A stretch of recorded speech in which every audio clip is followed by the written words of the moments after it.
Datuk Bahaman, Mat Indra. Dia sebut Mat Indra, semua orang marah. Lah, dia lawan dengan British tahun 50. Tapi jenis bangang sejarah ni antara sekalian. Profesor Kangkung. Akhirnya Profesor Kangkung tolong saya. Sebab dia kata Melaya tak pernah dijajah. Bila tak pernah dijajah, buat apa sambung merdeka? Ini antara sekalian, mereka terperangkap dengan hujah-hujah mereka sendiri. Belum lagi debat dalam televisyen tu. Kalau debat, orang kita bagi salam pun dia kalah. Hadirin sekalian, ini di sudut sejarah. Yang British juga meninggalkan undang-undang yang agak rakus, iaitulah Akta ISA dan juga tahanan tanpa bicara yang diperkenalkan. Ini perkara-perkara buruk yang dilakukan oleh pihak British. Apa pula kebaikan? British meninggalkan satu sistem demokrasi. Sistem demokrasi yang ditinggalkan hadirin sekalian, yang kemudian diterima pakai termasuk alim ulama kita. Sebab dalam Islam dia ada konsep al-hikmah dhallatul mu'min. Fa anna wajadaha fa huwa ahaqqa biha. Hikmah adalah barang yang tercicir bagi orang yang mukmin. Siapa yang mendapatinya maka dia menjadi haknya. Ini konsep umum dalam Islam. Selalu dibawa oleh Presiden kita Tuan Guru Haji Abdul Awang. Misalnya bila wilayah Islam semakin luas, ibu kerajaannya di Madinah, Sayyidina Umar mengambil contoh pentadbiran Parsi untuk diguna pakai dalam pentadbiran Madinah. Sebab Parsi pada waktu itu sebuah negara yang bertamadun, ada sistem pentadbiran dia. Maka tidak salah Islam mengambil sistem pentadbiran Parsi untuk dilaksanakan di Madinah yang bersesuaian dengan kehendak-kehendak Islam. Inilah yang disebut hikmah, adalah barang yang tercicir yang orang mukmin boleh ambil daripada mana-mana hikmah itu. Demokrasi diterima pakai. Ulama kita yang bersidang akhirnya mengambil keputusan Parti Islam meletakkan calon pada tahun 55. Dan diantaranya menang di Kerian seorang ulama, Tuan Guru Haji Ahmad Tuan Husin.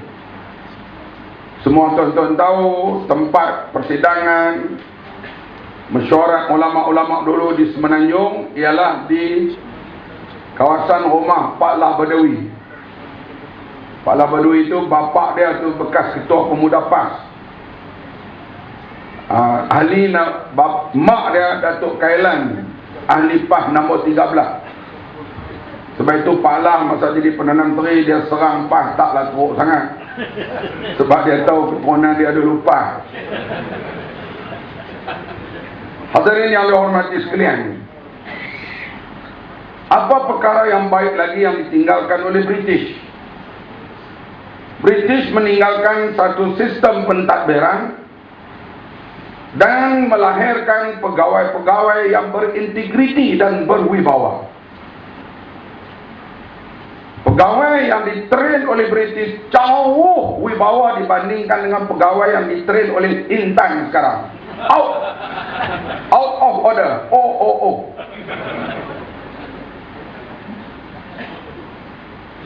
Di antara pegawai yang dilatih oleh British, cuba tuan-tuan lihat almarhum Tengku Rahman. Ada perkara peribadi yang kita tak setuju dengan dia. Ada hal-hal kehidupan peribadi dia. Tengku Rahman balik dari England, mula-mula jadi DO, kemudian jadi magistrate. Lepas itu terlibat dalam politik. Menjadi Ketua Menteri pertama Melaya tahun 55, Perdana Menteri tahun 57, dan bergabung Sabah, Sarawak, Malaysia. Hadirin sekalian, sampailah dia jadi Perdana Menteri tahun 70. Bila Tengku Abdul Rahman berhenti jadi Perdana Menteri, disemak hartanya. Hanya dia ada sebuah rumah kecil di Batu Peringgi, Pulau Pinang. Artinya sepanjang jadi Perdana Menteri, Tengku Abdul Rahman tidak curi wang rakyat. Pemimpin politik sekarang curi ke tak? Curi. Rompang. Yang jadi kaya, jadi pemimpin politik pemerintah. Hadirin sekalian, begitulah juga Tun Hussein On. Beliau dilatih oleh British Army, BA. Dia dilatih oleh British di India. Kemudian biasa berkhidmat di pihak tentera British berperang di Iraq tahun 59. Pulang ke Melaya sebagai Captain On. Mengambil undang-undang, dapat ijazah. Terlibat dalam UMNO sehinggalah menjadi Presiden dan Perdana Menteri. Tun Hussein On semasa jadi Perdana Menteri, kerani di pejabatnya nak tukar pensel, kena tunjuk dulu pensel lama. Pensel lama betul-betul tak boleh guna, baru boleh tukar. Inilah Perdana Menteri dulu menjaga wang rakyat. Integriti mereka.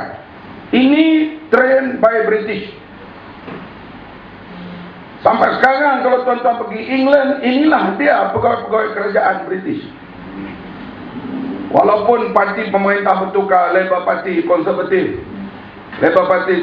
pegawai kerajaannya cukup full integrity, disiplin. Ini yang sebuah politik. Saudara-saudari sekalian, kebaikan yang British tinggal. Cuba tuan-tuan lihat pula di sudut pegawai kerajaan. Saya ambil contoh yang tuan-tuan semua boleh kenal dan boleh ingat. Tan Sri Harun Hashim, very famous judge and government officer. Beliau mula berkhidmat dengan kerajaan maksud itu kerajaan British lah, tahun 54, sebelum merdeka, before independence. Di atas kehebatan beliau, maka dia dilantik kemudiannya selepas merdeka jadi pengarah Badan Pencegah Rasuah.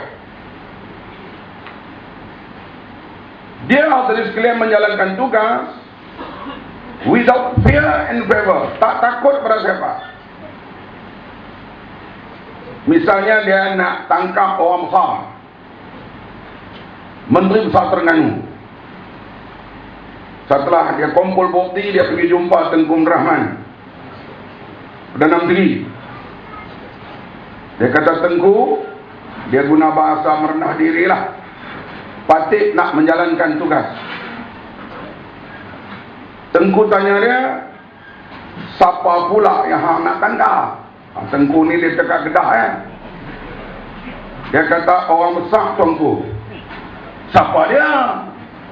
Menteri Besar sebuah kerajaan negeri. Apa yang Tengku tanya? Hang ada bukti kan? Kata Tan Sri Harun Hashim, patut ada bukti yang cukup Tengku. Apa Tengku Abdul Rahman kata? Tunggu sat, nanti aku pergi luar negeri, hang tangkap. Sebab kalau aku duduk dalam negeri payah, keluarga dia datang rumah aku, merayu pada aku. Begitulah juga bila dia nak tangkap orang besar yang lain. Tengku berpesan begitu je, aku tak ada dalam negeri, hang tangkap. Tengku tak ada lah kata tangkap orang ni, jangan tangkap orang ni, bebas orang ni, jangan bebas orang ni. Tengku tidak interfere kerja pengarah Badan Pencegah Rasuah. Sekarang ada tak macam tu? Ada ke tak? Artinya sistem negara kita sudah hancur. Okey, bila Tan Sri Harun Hashim menjadi hakim, saya nak bawa cerita ni semua kenapa negara kita berada di tahap ini sekarang. Harun Hashim jadi hakim, dibawa depan dia kes. Kalau ada perwakilan yang tidak sah, menghadiri mesyuarat agung. Mesyuarat itu pula menghantar perwakilan ke mesyuarat yang lebih besar. Maka mesyuarat agung yang besar itu menjadi tidak sah bila ada perwakilan haram. Kes dia ada di hadapannya kes UMNO, di mana ada perwakilan yang tidak sah dipilih hadir mesyuarat bahagian. Mesyuarat bahagian hantar perwakilan dalam mesyuarat penuh di Kuala Lumpur.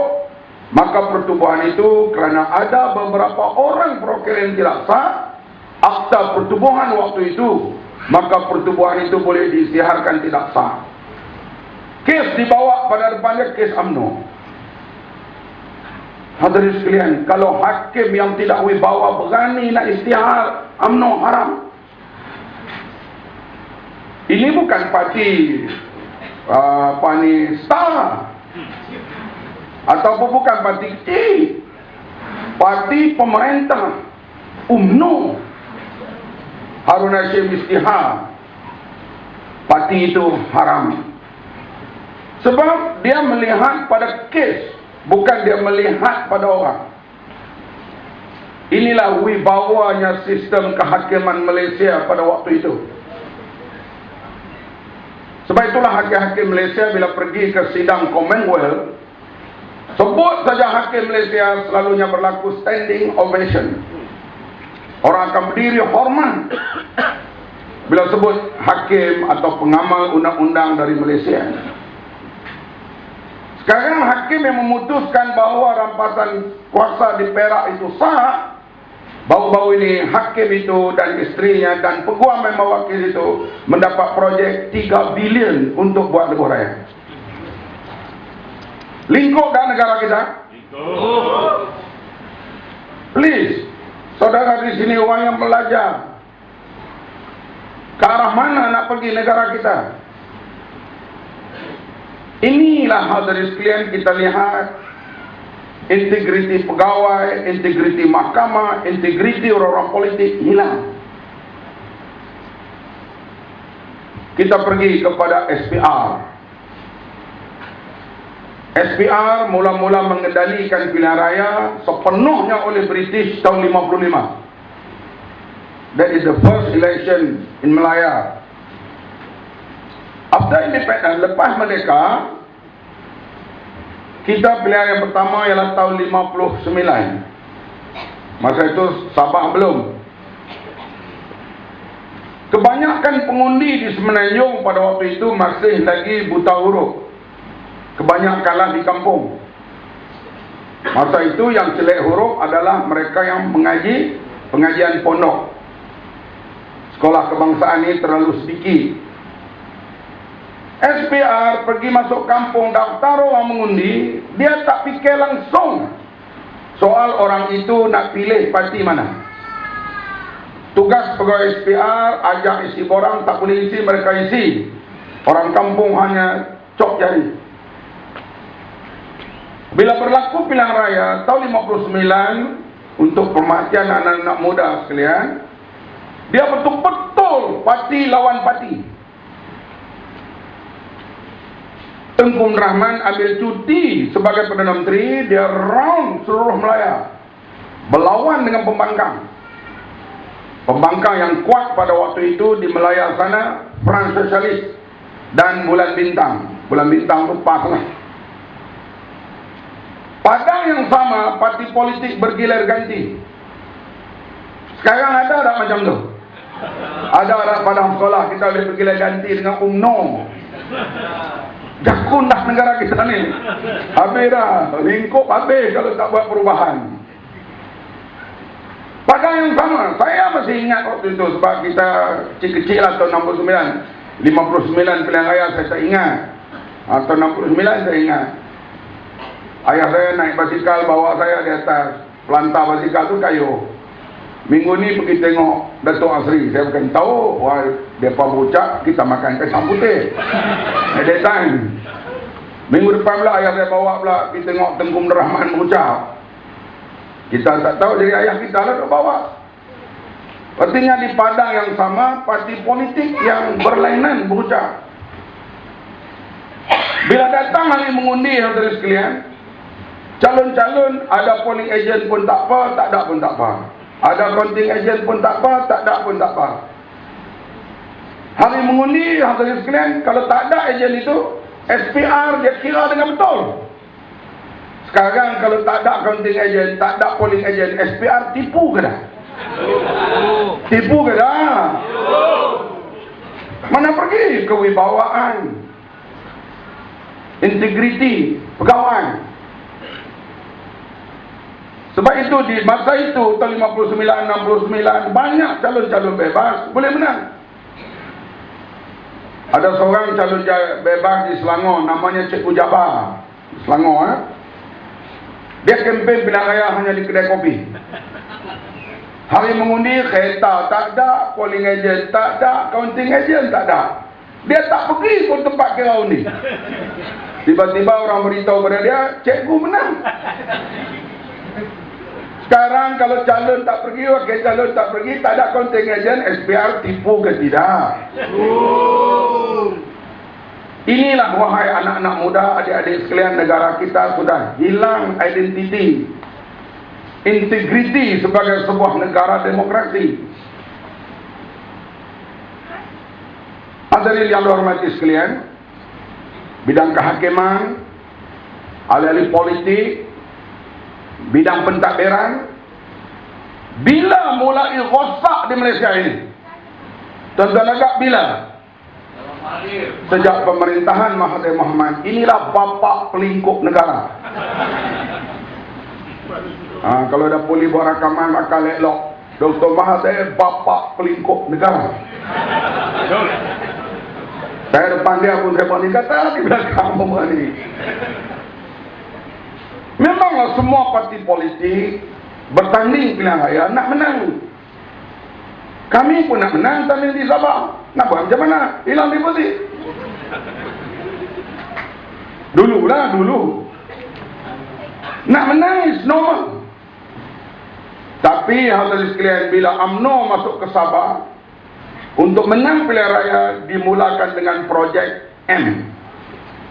Inilah kerosakan yang bermula.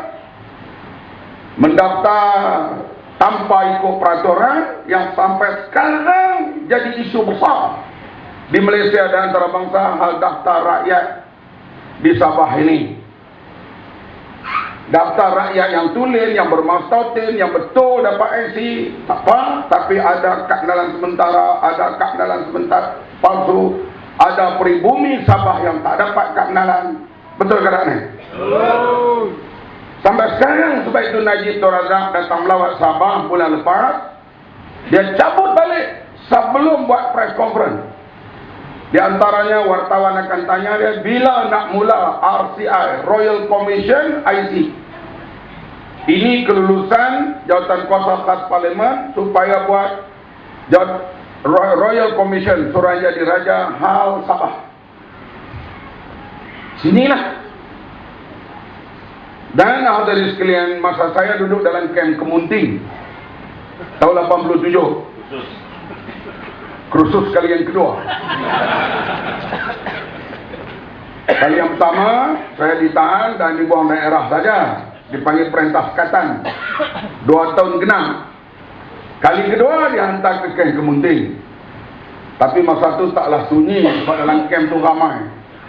Ada Karpasing, ada Lim Kit Siang, ada Lim Guan Eng, ada Datuk Yusof daripada Sarawak dan beberapa orang lagi lah. Ada pegawai-pegawai immigration, pegawai-pegawai Jabatan Pendaftaran Negara. Saya tanya mereka, kenapa kamu berada di geng Kemunting? Kamu bukan orang politik. Sepatutnya kamu didakwa di mahkamah. Kata pegawai-pegawai ini, kalau kami didakwa di mahkamah, kami akan dedahkan siapa arahkan kami buat kad kenalan palsu. Artinya jenayah negara dilindungi melalui ASA.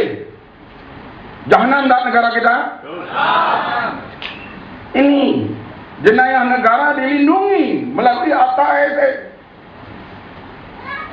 Sebab kalau dakwa mereka akan terdedah sedikit kad kenalan palsu. Walau bagaimanapun ianya terbongkar juga bila kes dibawa ke mahkamah.